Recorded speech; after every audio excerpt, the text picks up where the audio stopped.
Hey, everybody. Welcome to the Daily AI Show.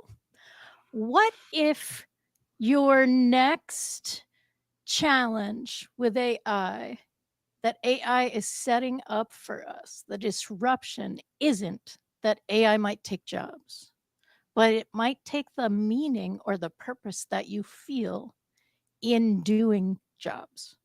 We talk a lot about automation and productivity. For most of us, our sense of purpose or identity comes from more than tasks, it comes from mastery. I live in Washington, D.C., and one of the things that is laughed about in social circles in Washington, D.C., is that people say, "Hi, what do you do?" before they say, "Hi, what's your name?" Right? So, there are cultures built around giving us a sense of purpose from being needed, from doing something that matters, and from doing something that matters together. And now AI is stepping into those spaces, not only to help, also to help, but not only to help, also to replace some of the tasks. What happens when those tasks are the things that matter to you? Not just to generate text or code, but to generate guidance, reflection, companionship. If meaning and belonging were once sacred, what happens when they're simulated? And are we already seeing it when we look around? This isn't about churches of AI, or it's not just about churches of AI. This is something deeper. When machines speak the language of purpose and presence fluently, will we still know what's real, or will we settle for the feeling of meaning, real belonging, because it's easier than doing the work of actually mattering? Or are we moving into a situation where we can't tell the difference? Right? Are we choosing this, or has it been chosen for us? And now we are people who are just seeking, and the places where we used to find what we were seeking are being challenged by AI. This is the Daily AI Show. Okay, with me in the studio today are June Hatcher, Andy Halliday, and I believe Carl Ye. Let's just pull Carl back into the thing. Yes, absolutely. So this came for me. This was an idea that I suggested, and it came from a conversation that I'm continually having with more and more people who are rejecting AI. Right? Like, nope, I don't want anything to do with it. I don't. It feels like a slippery slope to me, and they are, when I see them in community, because I do community things, right? Like what I do outside of this is very communal based. There is a sense of people looking at each other like, oh, you're an AI person, you're not an AI person. And so I'm starting to see like communities that have a common purpose start to recognize splits in themselves. And a while ago, we heard there was a Reddit post from someone who was talking about they did the art for a game. They loved their job. It was amazing. They were the best person who did it. There was somebody else who did their job too. They were not the best person. They were not like super excited about it. I mean, they liked their job. They got to do art for games, right? Like, this is not a bad job for people who love to do art for games. But when you could do more with generating art versus creating art, which is a generation, but let's just go there. The person who was really good and had mastered that felt deep meaning, lost the meaning that he felt when he was generating. The person who was not as good and didn't feel a real sense of mastery loved what they could do. They could do it faster, they could do it better, they could do it in ways that added meaning to their life. And so that's sort of what we're getting at in this, like what is happening around us. And it is in the context of jobs potentially changing substantially, maybe going away. Like there's a bunch of stuff here that seems to be getting at the place of where we find meaning and our purpose and the reflection back that we matter. That's the conversation. Hey, all right. Yeah. Go to, yeah, Andy, do you got something? Well, I wanted to say, as you were speaking, that my retrospective view of life is that in modern life, there are basically three sources of community. One is the workplace, as you're noting, like you gain a sense of meaning and purpose out of being able to contribute meaningfully to a group that has a common mission. And so that's your workspace. Then you have family, of course, and that's genetically bound and mated up for life, that sort of thing. And then there's religious community, and that is a periodic thing for many people at Sunday morning for Christians, but may have deeper demands on your time and contributions. And those communal communal sources are really where spirituality is felt, I think. And I won't try to explain how you can have a spiritual experience at work, but I think in family and in religious community, you definitely have this anchoring sense of spirituality. In family, I think it has to do with a sense of genealogy and history and long form continuation of a bloodline, let's call it. Now, when chaos and uncertainty befall humans, they turn to spirituality for support. That's just our nature. Like, explain what the heck is going on here.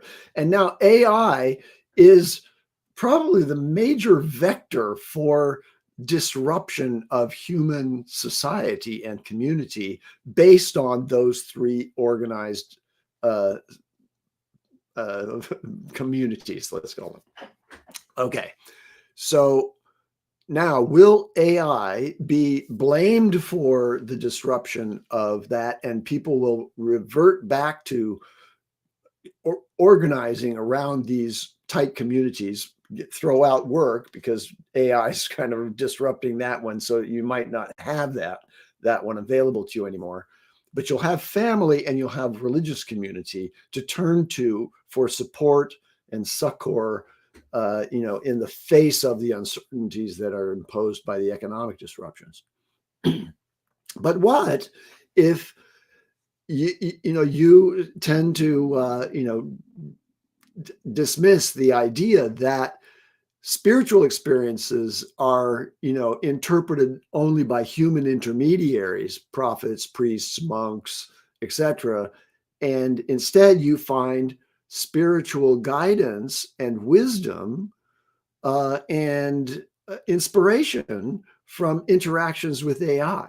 So that AI, while simultaneously being a source of chaos and disruption, is also capable of providing spiritual meaning and guidance.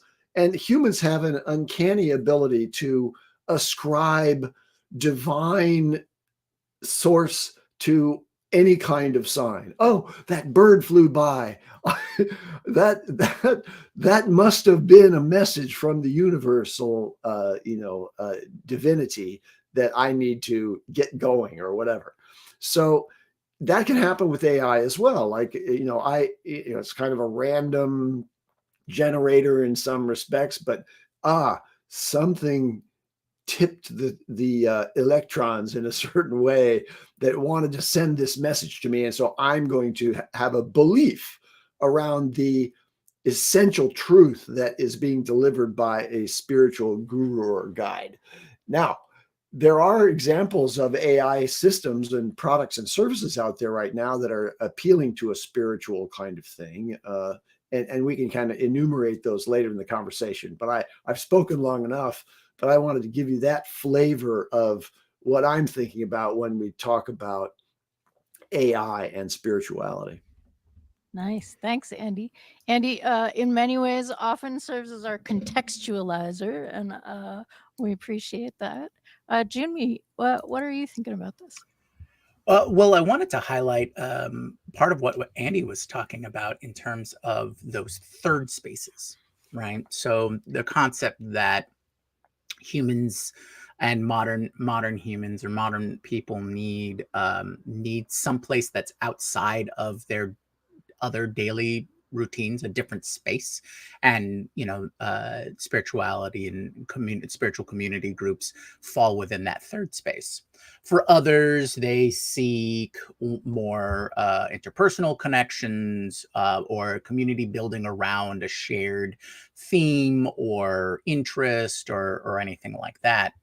um, but the biggest thing that these third spaces provide is an outlet for those, a way to present those thoughts, those questions. This is your a support group, essentially, to offload that mental load, to minimize your mental fatigue in terms of what you might have accrued throughout the day or throughout your other aspects of life and things like that. And so having this third space, however it manifests, whatever best fits for you, is very important. And in the past, in history, that has been either the church, or that's been the village, right? Or a festival, or traditions, things like that, where people come together and have shared experiences. Right? I think it's pretty easy to see that over the last couple of decades, um, the way that we have applied technology, especially things like social media and whatnot, it's definitely this two sides of the coin thing. It's one great method of communication, but also on the other side, somewhat isolating by creating um, one of your faces or hearts, right? So there's this concept of, there's the face that you show the public, there's the face that you show your close family and friends, and then there's the face that you hold to yourself. Or these are also described as various hearts, right? What makes you you, kind of thing. And social media is sort of built upon focusing on your public face, right? And so now what we're seeing with AI, it begs that question of, here's another extremely transformative type of technology.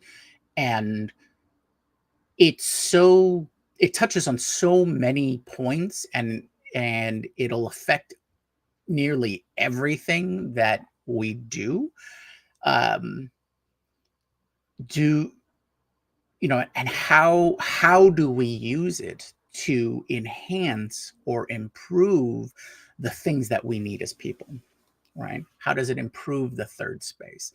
How does it improve? And I guess that's the framework for this episode, is how does it improve that, whether it be spirituality or community or interconnectedness of everything, versus what we're seeing a lot of, or what a lot of focus and attention's being put on.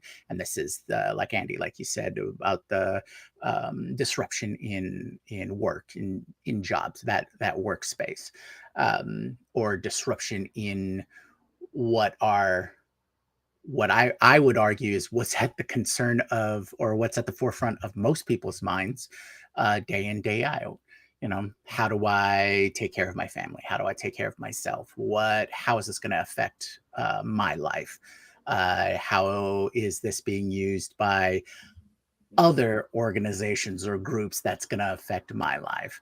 Um, and taking the time, like we are today, to look at another aspect or facet is going to be important, because we don't want to completely forget or kind of cut out the importance of this other part of our lives. because this is one of the things that makes like people special, is being able to form these communities and have these shared experiences and understand each other. Because until we can, and until we can find a method where everyone can understand each other's, emotions and thoughts, unfiltered or unmanipulated, we're going to have to just come up with better ways to communicate and achieve an understanding. And so our focus here today, I think we need to kind of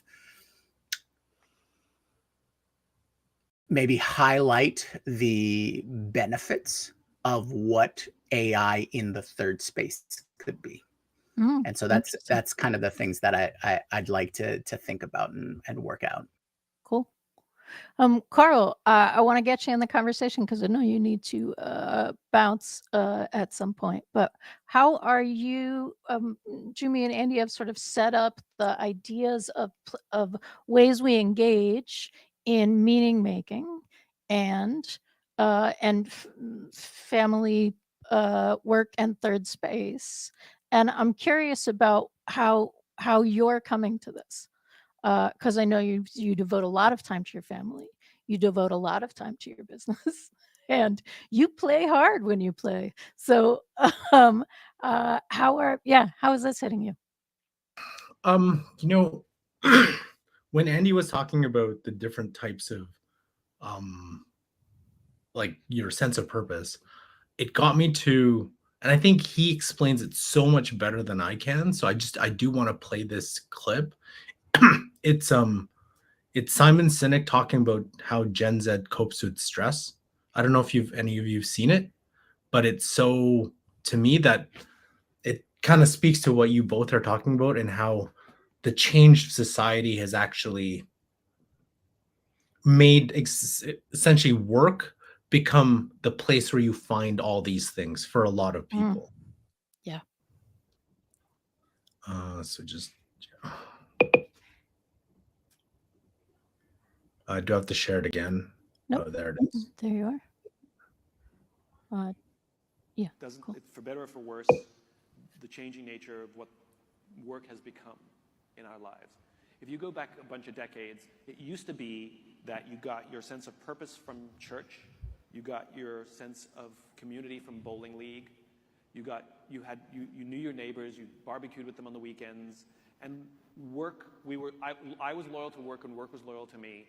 At some point, I'd get a gold watch. Aside, there's an entire generation that, when I talk about the gold watch, they have no idea what I'm talking about. Right? That's how much the world has changed. And work was simply a place that I made a living to pay my bills. But I still enjoyed it was still loyalty. Over the course of time, church attendance is down, bowling clubs don't exist anymore, we don't talk to our neighbors, we become very insular. And what's happened is all of that pressure is now being put on the office. I now expect my company to be the place where I get my purpose, the place I get my friendships, the place I get my community, the place I get my social life. Now we've also added the place you have to agree with all of my politics, right? That's a new one. And it's even now, especially during COVID, it's gone up even higher, especially for this young group, where you also have to be my therapists, my therapy. I'm going to bring all of my problems to work. And where the idea of emotional professionalism seems to have gone away. Okay, so he starts talking about emotional professionalism and how like people are like coming in with absolutely no professionalism, and you can kind of do and say whatever you want. But I think the first part of what he was talking about when he was saying all these things have become work. So if all these things have become work and AI replaces all these things, then your sense of purpose, community, belonging, friendships, and all that kind of stuff goes away for many people. I don't know if you've seen some of the TikToks of like the day in the life of a Japanese salary worker, and they would work from 7:30 all the way till 8, right? That would be one long day. So obviously your sense of belonging, community is going to be at work in one form or another. And then obviously during COVID, it was a little different time, but even the last places I worked with, when you work in that environment, you make work friendships, you go to work events. For me personally, I make it I'm pretty strict in that, I have like a kind of a life outside, right? So I, play football, do a lot of mountain biking, hang out obviously with family. So work is work. Yes, it invades lots of things, and AI invades a lot of things in my life, but there's different elements of that, right? So it's like I don't talk about AI when I'm mountain biking with friends. I don't talk about AI when I'm playing football with friends. I don't Yes, we talk about AI when we're with family, but not really. Like, for example, like we just went camping this weekend. Not really, you don't really didn't really say anything about AI or anything like that. But I've known people, their work invades everything, right? Like it becomes like part of who they are. So if AI takes that, I could see a lot of people, and I don't know if you've ever seen the Obama talking about that sense of purpose and AI taking that, and what happens when we don't have a purpose because right or wrongly, we've associated work with who we are and our purpose. But I know like some professional athletes say, "Hey, I am a football player," but a lot of the other professionals are like, "It's what I do. It's not who I am." So I think we gotta how can we show that like AI, even though it takes whatever we do, it's still not who you are. It's what you do. But let's say, like, say for a lawyer, like, are you're not a lawyer, you're you, right? In law is what you do. You're really passionate about it. That's what you do. But like, that doesn't, to me, when I see a person's like, it's not a lawyer, it's this person. It's just the lawyer is what you do. But for a lot of people, you've wrapped your work and your profession on who you are. That's very difficult to break. Really interesting idea. Gwen is saying you don't work for corporate at management or executive level where sometimes you don't have a choice to succeed. You have to succeed. I'm smiling because you were you when you did that too. Right? I mean, Carl, you did Yeah. it. You weren't a different version of Carl. You Yeah. were Carl in corporate. Yes. Like when I was in corporate, like I've never wrapped myself up into, when I owned my business, as a founder of a tech company. I've never seen myself as a digital marketing person or a marketing person or whatever else. I don't see myself now as a founder of an AI. Like, I don't wrap myself in that. It's like, hey, it's what I do. I enjoy doing it. Hey, fun, but like, it's not who I don't see it's not who I am. But I do know for some people, and here's the thing though, that it was an evolution for me, because in my early 20s, I did a lot of what's called adventure racing, and I did like mountain bike racing. Like, we were sponsored, like semi-pro, everything. My sense of identity was around that. Like, that's who I was. I happened to work, but this is who I was. I raced and whatever. But eventually there was a point. It's a different story, but like, I kind of was like, wait a minute. And my teammates were always telling me this: so you can't be that forever. And it's like, but you're not. So I think that that's an important thing, is like, you kind of learned that what you did, whether it's sport, whatever it is, that's not who you are. Like, who you are will change throughout your life. You're Unless you are that one thing forever. And that's why sometimes, like, again, back to pro athletes, hard for someone who has to retire. Well, what am I now? Like, what is my value, my worth? Because I don't do what I've done since I was like 5 years old. Right. Well, I mean, that kind of gets me thinking along the lines of like artists, right? The identity of being an artist. You are an artist. It's part of your it's how you approach life. It's how you see the world, how you interact with the world, what you want to manifest out of who you are as a person, and what and your place in the world and things like that. And is that one of those kinds of things that you're going to be that forever? athletes, I assume, put in the same amount of focus and effort and energy and motivation, right, to achieve whatever those goals are. It reminds me of a story that I hear about a lot of the early astronauts, right? They, especially like the Apollo program, this is something that they train for years and years to achieve one particular goal. They know their processes. They're trying to, you know, land on the moon and come back, you know, those kinds of things. And once they achieve it, there's this disconnect, right? And Carl said it. It's like, well, what am I going to do now? This is not who I am, or am I someone who's different? And I think this might be the splitting the hairs or finding the line of what you do versus who you are, right? There are people who are athletes, who are artists, right? Versus I play a game, I make art, you know, that kind of thing. And that might be even more highlighted in AI. I mean, there's the common phrase right now of, you know, people who don't accept AI, or people who don't use AI versus people who do use AI, right? You, Beth, you were touching upon this earlier.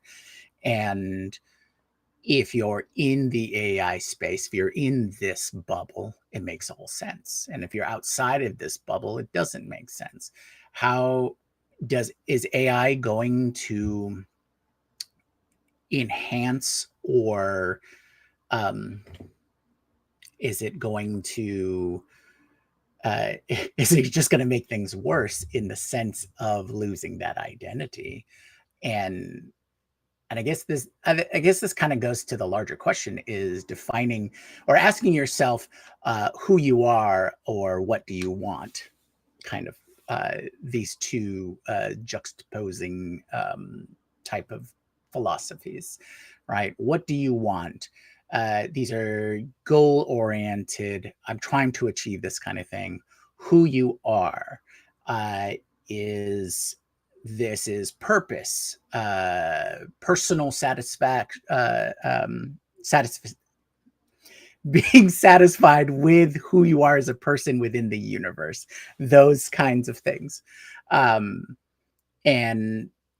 I guess it goes to what we were saying earlier in terms of, or highlighting what that conversation is. Oh, hi, so and so, what do you do?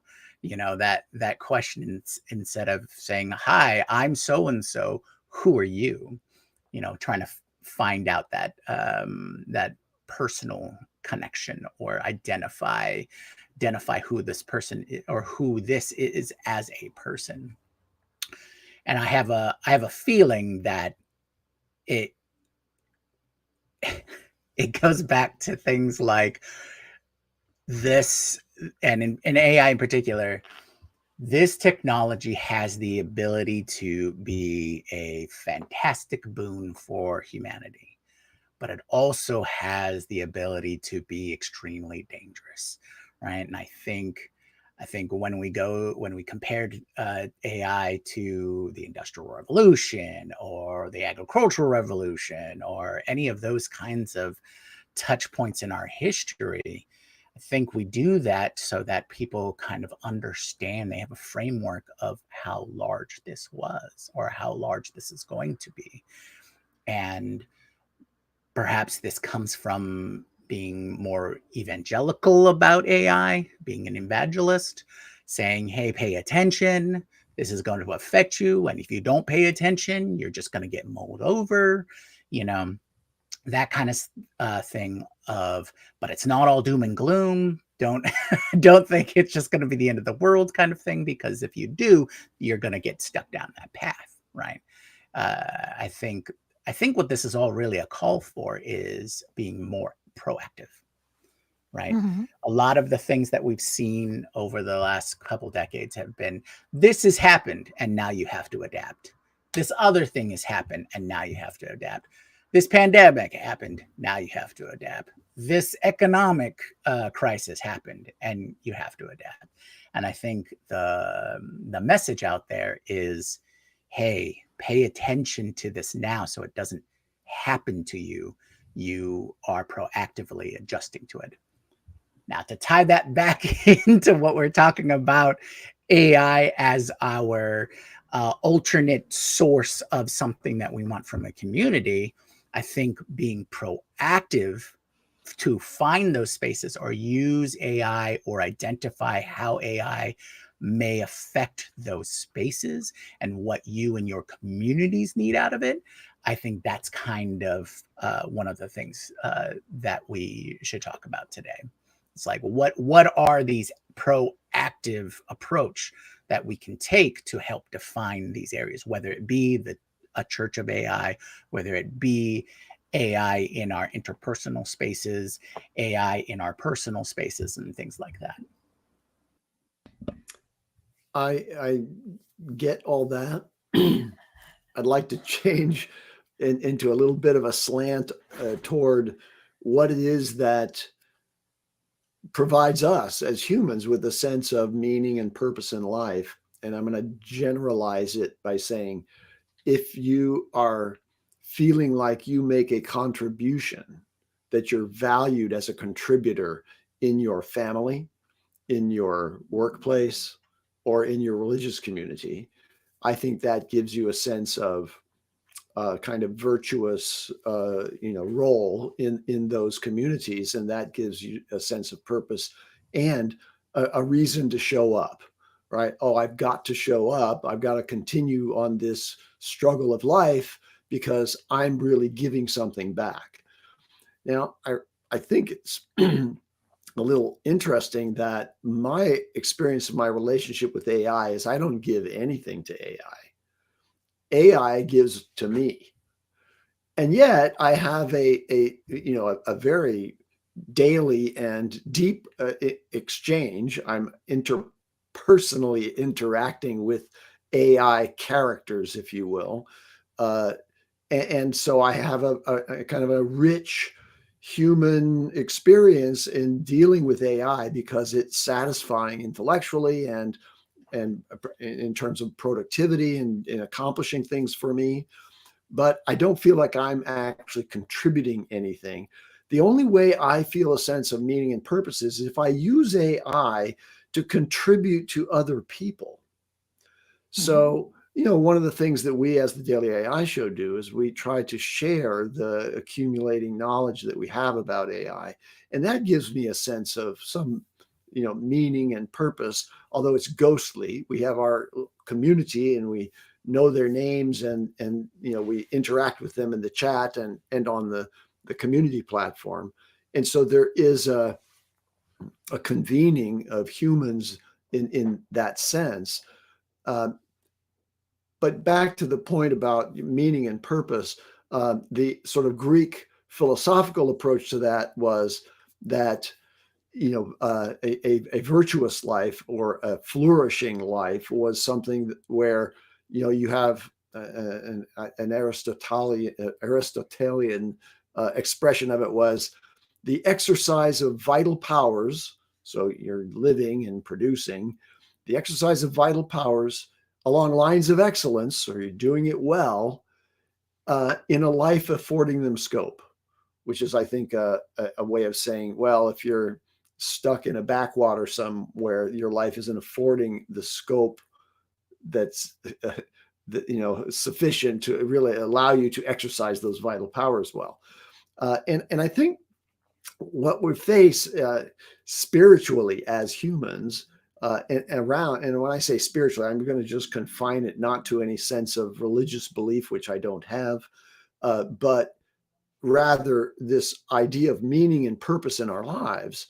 I think that there's a wall that we're going to run into where AI displaces the community that we had as workmates, and simultaneously eliminates the need to produce and be exercising your vital powers and there's going to be this wall that we have to climb over, because we have to then translate the life energy that we have into the primary way that we achieve meaning and purpose, and that is by giving to others who are human. Mhm. And religious communities do this as part of their structure, which is, okay, we're going to do charitable works, and we're going to serve the poor in our community, and we will do that together, and that's going to give us a really good feeling, and we're going to be doing some good in the world.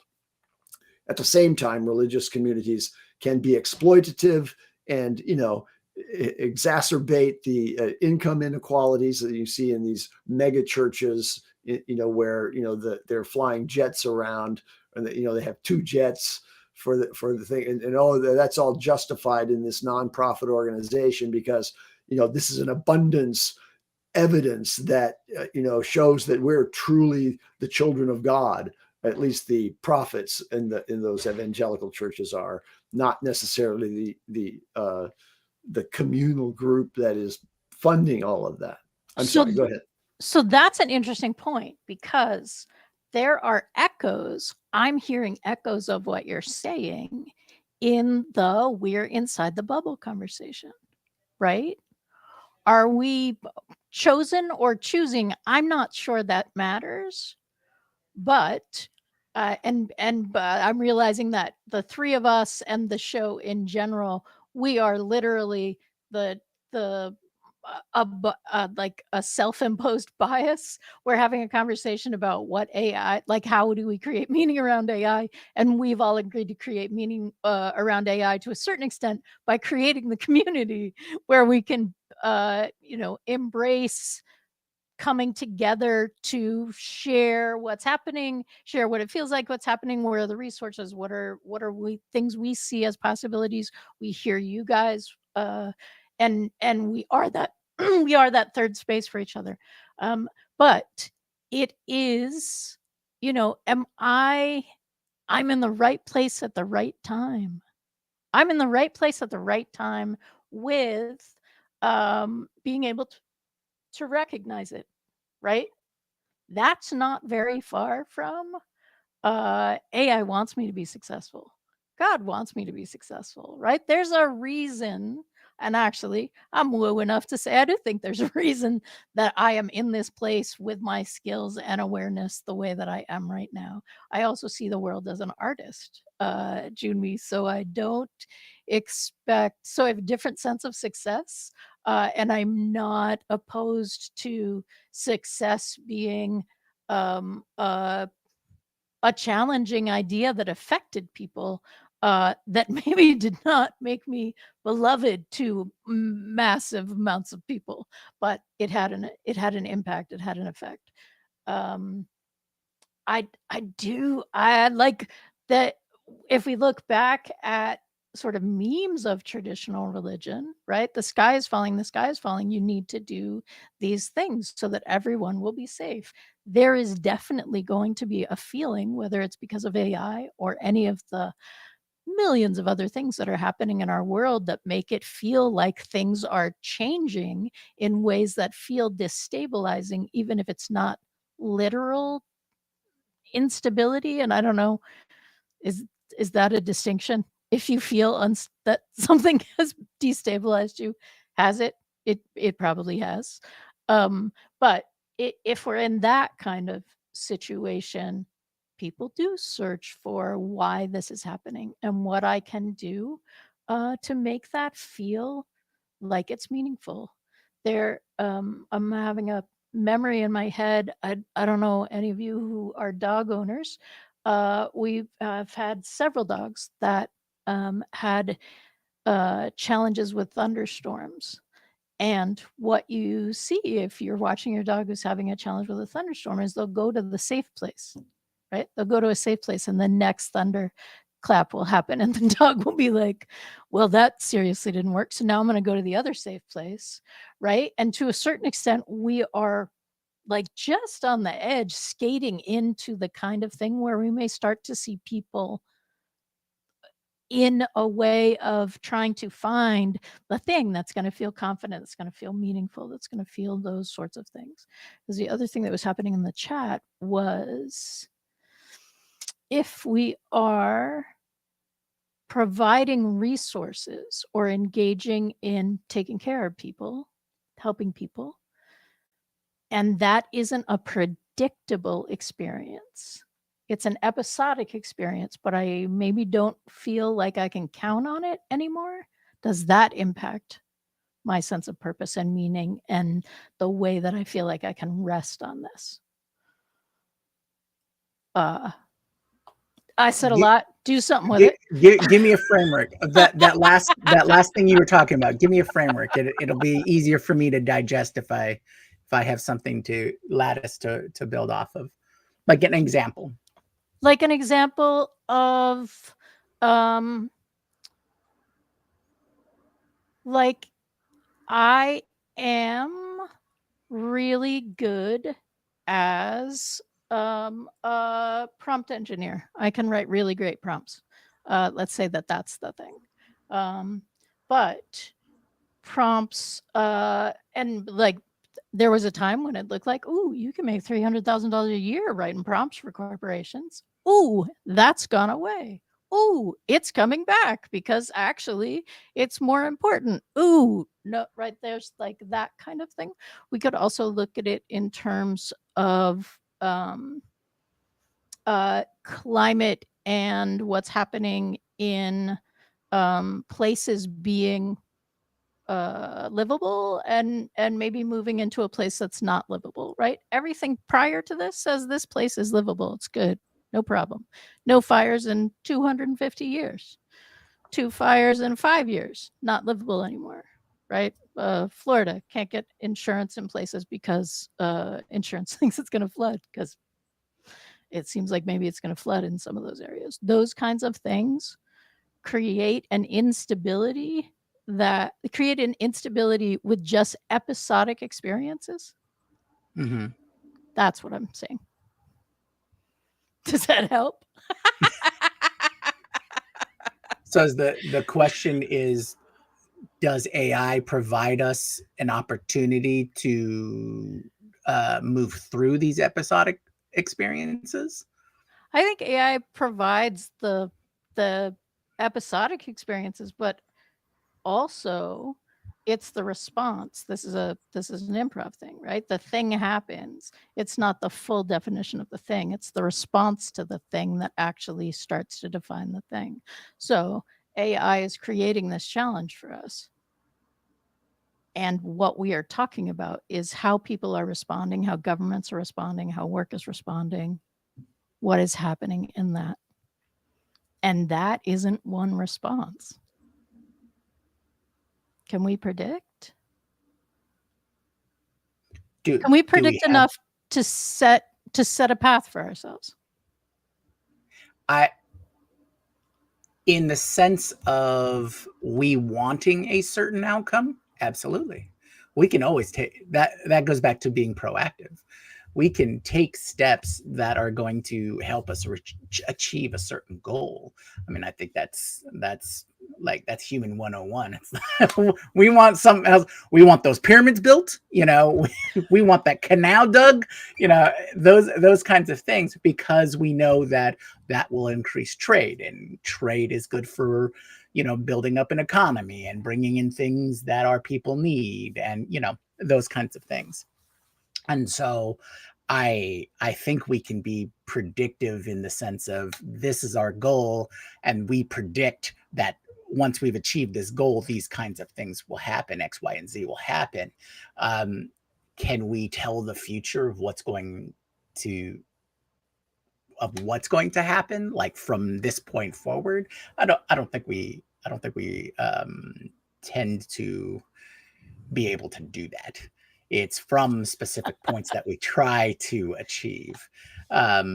So if we think that AI can fulfill certain needs that we have, going back to Andy's provide succor, yes, Absolutely, because it can be the basis of the organization. It could be the basis of having enough information, or it has collected enough information and experiences from others to provide you what has worked for others. But it's a personal experience, right? In the sense of what is good for you isn't necessarily what's good for somebody else. So having that more personalized relationship, I think that's one of the big benefits that churches provide people for their spiritual needs, is to that ability to either offload a certain level of cognitive load, or a certain level of providing the sense of purpose, or having a place to interconnect with people that have similar beliefs or goals as you. And this is one of the big things about sports teams. Why people love team sports is because they feel that connection with everybody else. We have a common thread that we all agree with. No matter what other aspects of our life, we agree on this thing. And people love it when you find other people who agree with you, on whatever it is. That's another aspect of humanity too. That's why we talk about bubbles, because sometimes they can get a little toxic if if you don't let yourself air out and breathe and explore the world and things like that. But I think fulfilling certain roles or aspects, and if the question is, can AI fill certain roles or provide support to fill these roles? For sure, totally can do that. It's a fantastic tool to accumulate things for us, or accumulate information, accumulate experiences, provide a perspective. But we still have to tell it to do it. It doesn't have a will of its own. It doesn't have a purpose, and other than what we make it, right? It's just like a Right. computer, in the sense of a computer never makes an error. What the error is someone hasn't programmed it correctly, or someone hasn't told it exactly what to do the way they really want it to do, as opposed to what they think they want it to do. And that might be the biggest conflict, is us not knowing what we really want. What we want to see on this path, or what we want to see what the goal is. And being able to identify that in ourselves, or taking the time to really think out what we want. And that goes back to like our alignment, discussions of like, okay, but whose alignment, Right. whose desires, whose goals. And in one sense, you don't want to put in a set of rules that you think is like, yes, this is the ideal way of doing it. It's like, okay, your ideal, did you figure it out? Did you paperclip it? Did you give the paperclip test to see if it'll come out to that point? And things like that. So I think as long as we don't offload responsibility, then I think we'll come out on the other side improved. And I think that's the key, is who's being responsible for what each step is going to be and what the outcome is going to be. That should be clearly on our side. I feel a little like, so when you blow a bubble and you're watching it and it does the like reflection thing, and then it sort of goes into this web structure right before it pops. Like if you spend a ridiculous amount of time observing bubbles when you were a kid, you could sort of have this experience. I feel a little like the things that hold our cultures together are doing that kind of piece, right? So the full shape, for this I just mean bubble as a metaphor, not bubble as the AI experience. I feel like to a certain extent we've seen as we've seen research show over the last 25 years, 50 years maybe, that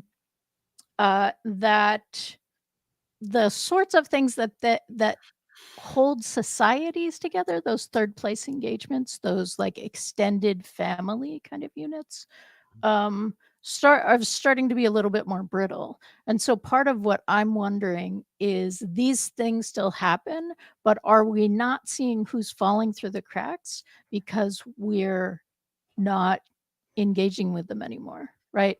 A while ago, there's a big book came out called Bowling Alone, right? And since then, there have been a bunch of things about epidemics of loneliness and how those things happen. And like your bowling league, you would know when something was happening to somebody, right? Like there is a communal experience. And I'm just really curious about this. So we definitely are getting into community because we have a community. We would love if you'd be part of our community, which is just going to the dailyAIshowcommunity.com, which is a Slack. If you want to get notified, and we hope you want to get notified when things happen with us. Sometimes we're going live. We do have a live, we have a new series that's happening because we're live coding our website. That's happening on Friday. We also have the Sci-Fi AI show on Friday. So hey, smash that like button, hit subscribe, and go ahead and do the bell, because people are really glad that they did, so that they know what's happening. All right. Let's do a quick or not quick roundup. Sorry. Justin just said I need to update my resume with the deep bubble observation experience, and I will, coming to a LinkedIn profile near you sometime soon.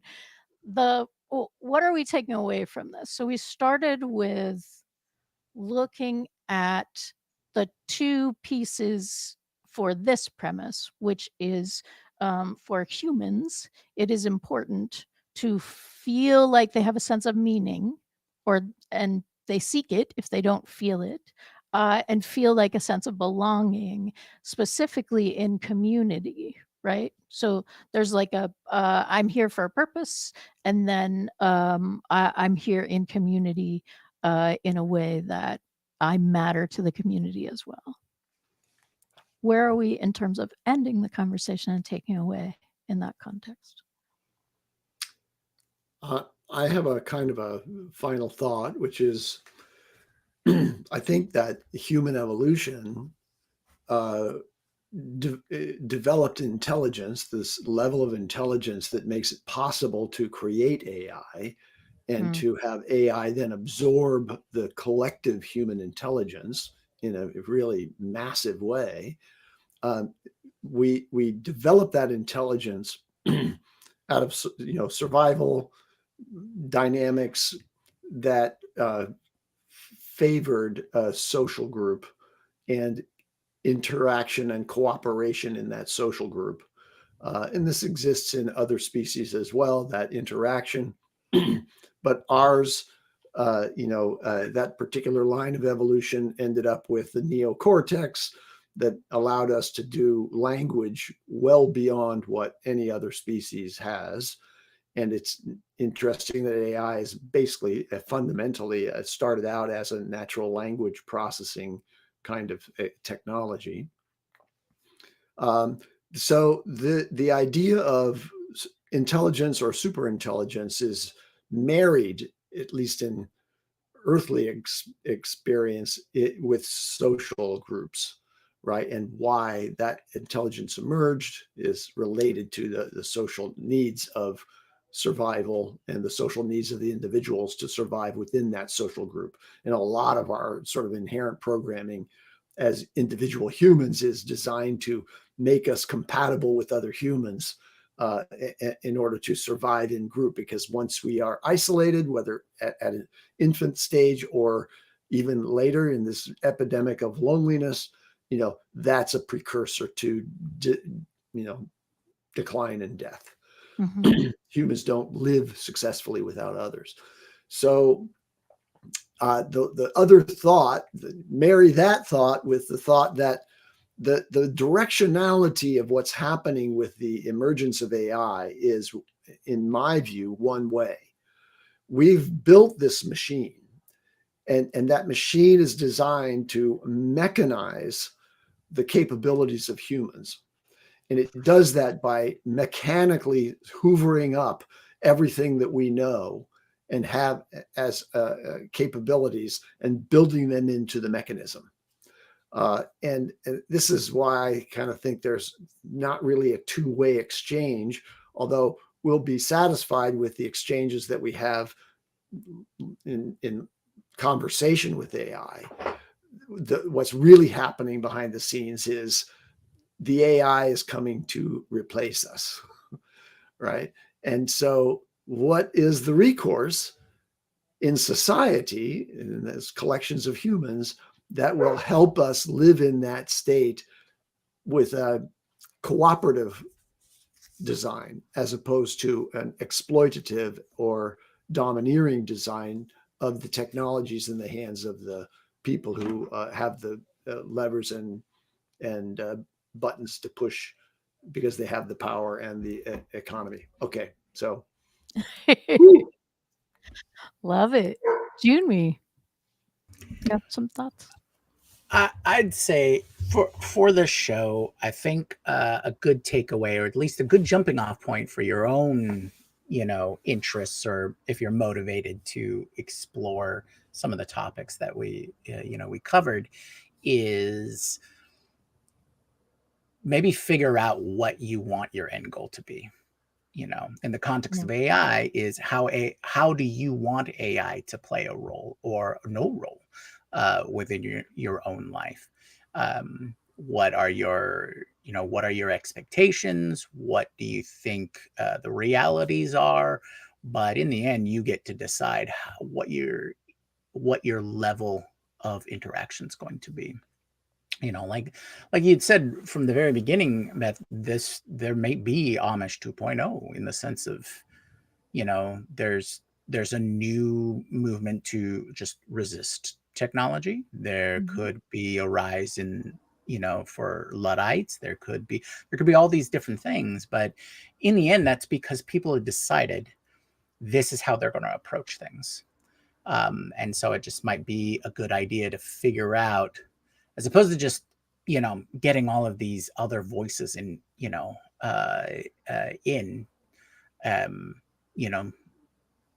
go out and, maybe determine some things, or at least think about some things, that how you want things to come.